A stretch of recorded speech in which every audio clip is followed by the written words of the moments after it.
We say all praises to Yahweh Ba'Hashem Yahweh Shai. All praises to Yahweh Ba'Hashem Yahweh Shai. Here again with the Elder D-Mash, back with another impromptu video. Shalom, shalom. Okay, the title of this video, Spirit got on me to do this one. Jake and Esau will never get along.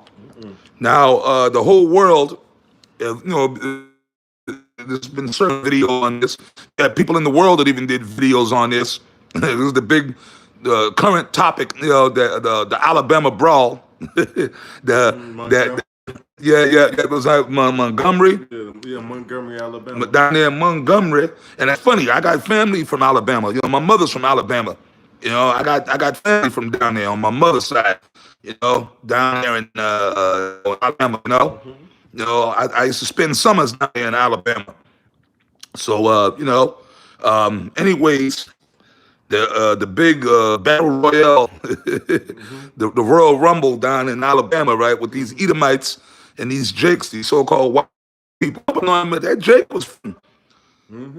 was fighting, man. He ain't just ball up in a ball. He was he had hands. He was still throwing his hands on them crackers, but they were overwhelmed. And even the damn white woman was jumping them. And then them Jakes, another group of Jakes, the Lord had another group of Jakes right there. They was on the boat making their way to shore. And they were incensed at what they saw, right? We all saw the video. The whole world saw the video. And one Jake, man, that's the Lord. The Lord is putting the spirit on these Jakes out here to say enough is enough, man. That was a beautiful sight. That was something beautiful to see. A Jake actually defending each other. Jake actually sticking together, man. So that's the Lord, man. That's the Lord. Yeah, well, the Lord said, Judah's a lion's whelp. Who shall rise him up, right? You see what I'm saying? But that was beautiful. That was like, hey, man, Barakatah Yahweh Ba'Hashem Yahweh Shai. But that showed you the power of Yahweh and Yahweh Shai. Because Jake is always concerned with trying to beat each other up or kill each other. But for once, that's the first time in years I've seen that type of camaraderie out of black people. I can't believe it, man. But that's the Lord. The Lord did that. Because at some point, Jake going to have to come together and come against Esau. Because Esau is coming against Jake. See, so you got a group of Jakes that finally figured it out. Like, yo, man, fuck that. We got to stick together, man. These crackers is killing us, beating us up, right? They came to the rescue of another black man, okay? One Jake couldn't wait. He jumped off the damn boat he was on and was swimming to shore to get at them crackers. And then he got up there. He started throwing punches. Then the other Jakes, the boat made it, and they jumped off the boat and laid waste to them crackers, man. Yeah. Even the white woman, because the white woman was jumping too, and she got knocked the hell out. Pow! Yeah, got hit with a chair. They knocked her ass out. You see what I'm saying? See what I'm saying? Hey, when that time comes, Jake ain't gonna show no mercy on man or woman. Yeah. You damn Edomite woman, they gonna get knocked the hell out too. Yeah. Okay? You're gonna get served up too. You see what I'm saying? But that was the Lord. But that's another example of the Lord showing you Jake and Esau, which this is the title of the video, will never get along. It's not meant for Jake and Esau to get along. That Esau has that perpetual hatred. Why? Because Israel, our forefather Jacob, took their birthright. But it was set up by the Lord anyway. And it's funny, the Lord used Rebecca, the black woman, to do it. So Esau is angry about losing his birthright. So that hate that Esau got for Jake is perpetual from Esau himself. You see what I'm saying? From Esau himself. So ever since then, Esau has had that perpetual hate. They want revenge. Okay, and they got their revenge 20 times over. But their thing is to destroy Jake, because they figure if they can destroy the nation of Israel, then they would receive their birthright back. The Most High would have no choice. That's why Esau has done everything he's done to destroy Jake, because then he figures, at that point, they got to give me my birthright back. The Most High got to give me. That show you what a perverse, sick, backwards person that Esau is, man. But it's never meant for Jake, for us to get along. Esau, it's always going to be tension. How about 20 and 21? Starting at verse 21, and Isaac entreated the Lord for his wife. Starting at verse 21, and Isaac entreated the Lord for his wife because she was barren, and the Lord was entreated of him, and Rebekah his wife conceived, and the children struggled together within her. That's right. Our forefather Isaac and Rebekah, right? They prayed for the Lord because she had baby, she got pregnant. The Lord blessed her womb to get pregnant. Our foremother Rebecca and our forefather Isaac, which was the father of Jacob, the son of Abraham. Okay? And it said the Lord blessed her womb, she got pregnant, and it said the children struggled together within her, which means that she obviously had twins in her stomach, and the babies were tussling, fighting each other in her womb.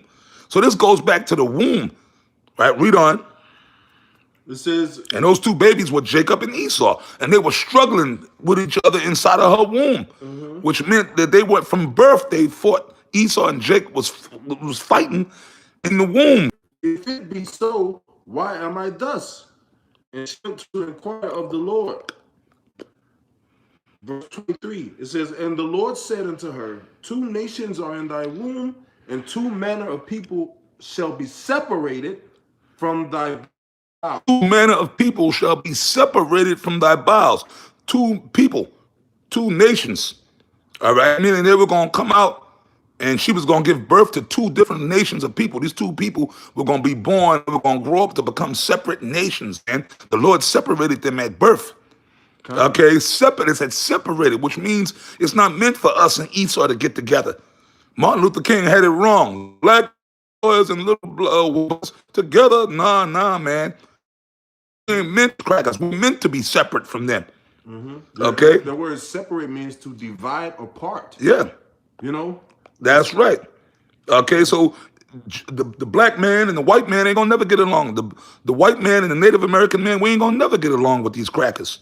I mean, we use wisdom. We got certain white people that we work with, or we had certain dealings with. That's just called using wisdom. Okay, you see what I'm saying? But overall, black and white is not gonna come together, man. And you're gonna see scenes like that because Jake and Esau was doing that in the womb, fighting each other like you saw in Alabama. Go ahead, brother. It says, and the one people shall be stronger than the other people. And the one people shall be stronger than the other people. We saw that in Alabama. Because you know what? Because you know what? Those Jakes ran up and started kicking them crackers' ass, but didn't no more crackers run up. That's right. Because and then the people that were recording from a far distance, it was white people watching. You know what I'm saying? In the distance, because they didn't want no part. They didn't want none of that. When them Jakes got to shore, they quickly overcame them damn crackers, man. They quickly overcame them crackers. Swarmed on them. And beat their ass. And they didn't want no more after that. Then all of a sudden the cops came. But where were the cops when they was beating that one Jake? Yeah. Right? They actually worked there. Yeah. But we know, but that's okay. Yeah, so we know who the stronger people is. Jake, come on, man. Jake then took over everything, man. The UFC, Jake is running that. Boxing, Jake is running that. And even you got certain so-called white boys that look white, but they really might be Jake, like Tyson Fury. Tyson Fury is a light-skinned nigga, man. Yeah. That he's an Israelite because we have Israelite foreigners. We got Israelites that look like the other nations, but they're really Israelites. Go ahead. It says, and one people shall be stronger than the other people, and the elder shall serve the younger. Meaning the baby that came out first was going to be a servant or a slave to the baby that came out second. Go ahead.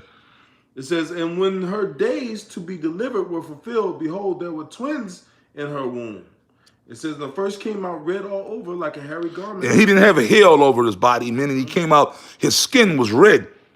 He came out pale. Okay. Go ahead. It says, and they called his name Esau. And after that came his brother his brother out, and his hand took hold on Esau's heel. Yeah, it represents that the Lord going to use Jake to pull Esau, take down Esau. Go ahead. It says, and his name was called Jacob. Yeah, Iquab, Jacob, that was the baby. Now, they didn't mention Jacob's color because why? Jacob came out normal. Which Jacob came out with pigmentation, color, because Isaac and Rebekah were people of color. It mentioned Esau's color because he came out looking different. You see what I'm saying? So that's talking about Jacob and Esau, the so-called black man and the so-called white man. And that word Jacob means supplanter because that just goes to show you his name was an omen nomen. He was meant to get the blessing. Yeah. He was meant to supplant and get the blessing from birth. Yeah. That's why his name was called Yaiquab. Yeah. You know? It says... Well, that's it on that. Now get the other one. That's the point I wanted to make. I read that to go back and show you that it was never meant for Jacob and Esau to get along. That's why you see situations happening like you saw in Alabama. And there's going to be a lot more situations. And that's the reason why Esau is always messing with Jake. That's why these white cops are always harassing, profiling Jake, because Esau hates Jake. And deep inside, the Lord is raising up the hatred in Jake for these damn devils. Yep. Go ahead, man. This is 2nd Ezra 15 and verse 14. Woe to the world and them that dwell therein. It says, for the sword and their destruction draweth nigh. Yeah, that's right. That's talking about here in America, Babylon, Sodom and Gomorrah. The sword and this destruction draweth nigh. Woe to them on earth. 2/3 of Israel is going to be put to death too. But all these damn devils, all these Edomites, ain't no Edomite going to make it out of here alive. And these prophecies are coming. And it's going to be race wars, man. The race wars, that little incident right there is going to intensify a lot. Because guess what? You're going to have some of these white boys out here now. They're going to want to get payback for that. So now you're going to have Edomites trying to jump on Jake's. Yep. You know, it's going to incite. That incited something, man. Yep. That's going to ripple. It's going to be a ripple effect. Esau going to want to get at Jake for that. They're going to, because you know what? Whenever there was a revolt, what did they do? They went and killed a bunch of people, you know what I'm saying, to put fear in the rest of the people. So that was like a revolt. Yep. You know what I'm saying? So what's going to happen now? What's going to happen now is is going to do some bullshit. Yep. Like he always does. But you know what? He's not going to get locked up. He's not going to get put in handcuffs. And if he does, what's going to happen? He's going to get off. Yep. Because he owns the system. Yep. That's right.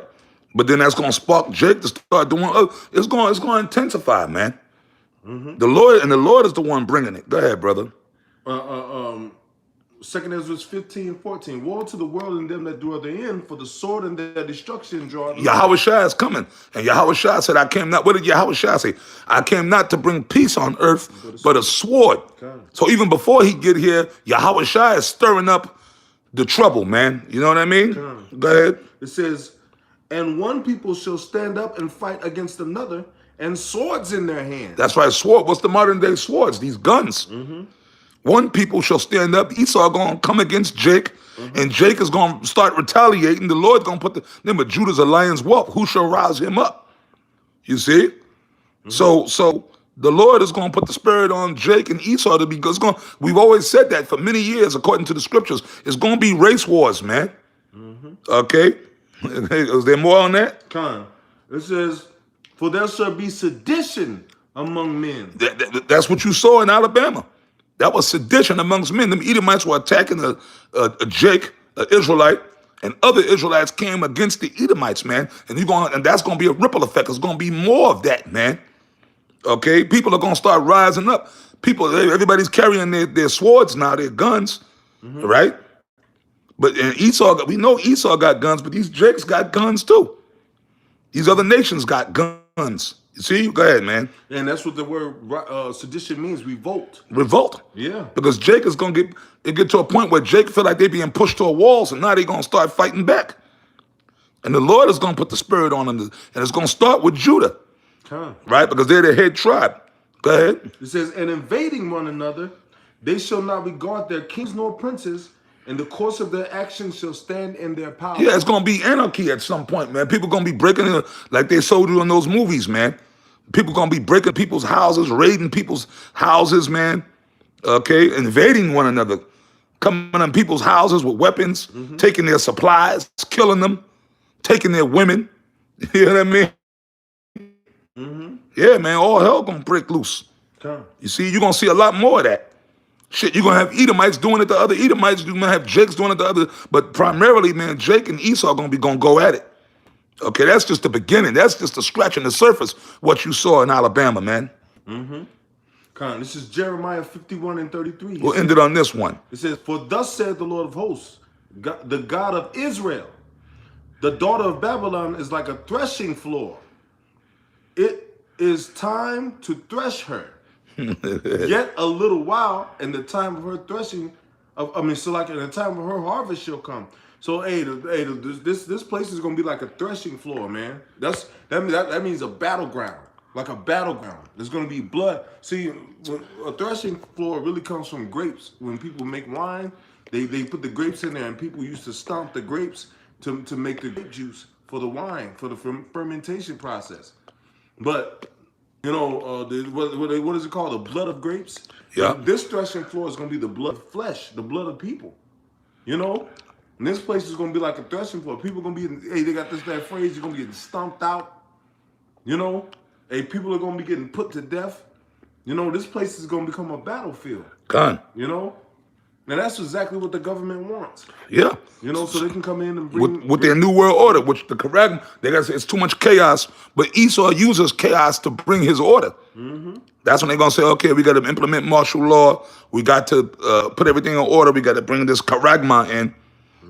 We got to know who everybody is. It's too crazy out here. It's too wild out here. So it's going to be a lot of violence, a lot of death, as we've been telling y'all. Y'all haven't seen nothing yet. This is just the beginning. Okay? See what I'm saying? But, with that, we'll wrap it up with that. We made our point. Hey, brothers, we living in a beautiful time. That's why we got to stay on fire, man. The Lord is going to do his thing, man. We just got to maintain. Pray to the Lord and maintain, man, all right? So with that, we say shalom to you brothers of the elect. Shalom. The Lord had mercy, it didn't